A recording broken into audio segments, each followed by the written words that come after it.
I was 18 years old when I got married. I belonged to a very conservative family, a Baloch family, where good daughters never say no to their parents. My father wanted me to get married, and all I said was, if that makes you happy, I'll say yes. And of course, it was never a happy marriage. Just about after 2 years of getting married, about 9 years ago, I met a car accident.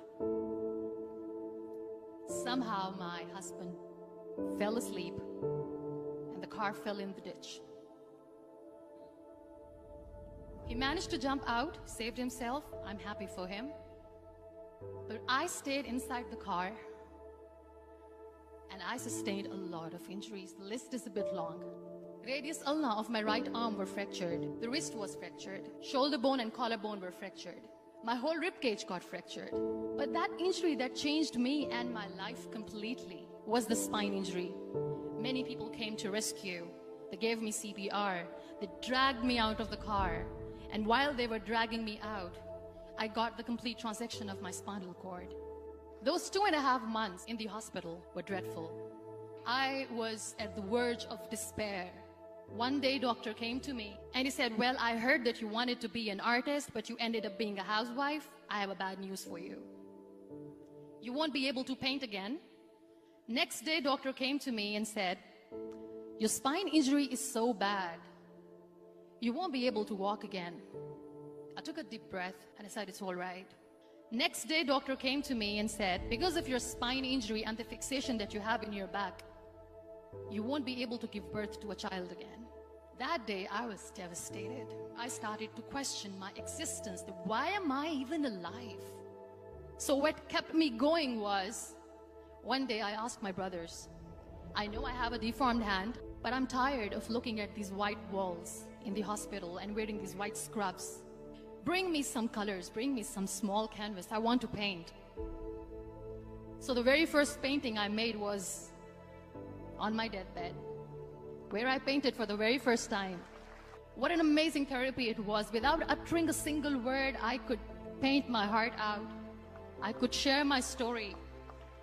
People used to come and say, what lovely painting. So much color. Nobody could see the grief in it.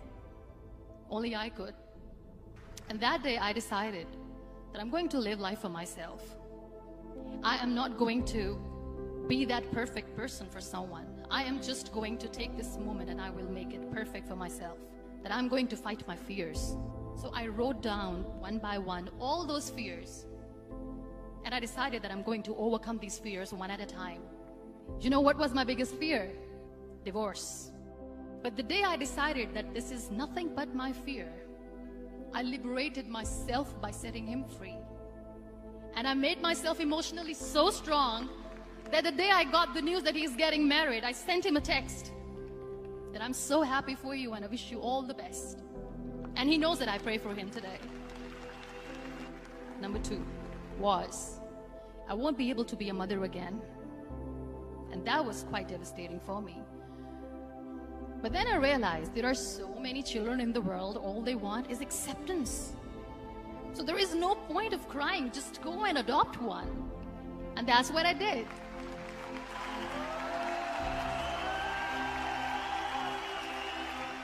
I gave my name in different organizations, different orphanages, and I waited patiently. 2 years later, I got this call from a very small city in Pakistan. I got a call and they said, are you Muniba Mazari? There is a baby boy and would you like to adopt? I could literally feel the labor pain. I said, yes, yes, I am going to adopt him. I am coming to take him home. And that day, Niall was 2 days old, and today he's 6. You know, when you end up being on the wheelchair, what's the most painful thing? People think that they will not be accepted by other people because we, in the world of perfect people, are imperfects. So I decided to appear more in public. I started to paint. I have done a lot of modeling campaigns. I decided that I'm going to join the national TV of Pakistan as an anchor person. I became the National Goodwill Ambassador for UN Women Pakistan, and now I speak for the rights of women, children. I was featured in BBC 100 Women for 2015. I'm one of the Forbes 30 under 30 for 2016. So when you accept yourself the way you are, the world recognizes you. It all starts from within. We have this amazing fantasy about life. This is how things should work. This is my plan. It should go as per my plan. If that doesn't happen, we give up. I never wanted to be on the wheelchair. Never thought of being on the wheelchair.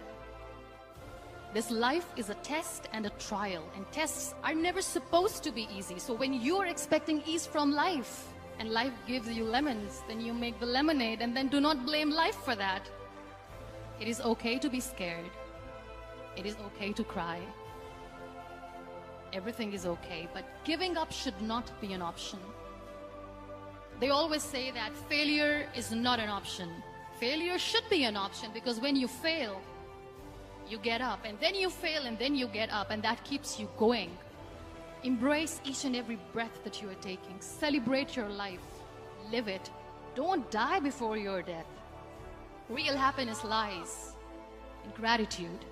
So be grateful, be alive, and live every moment.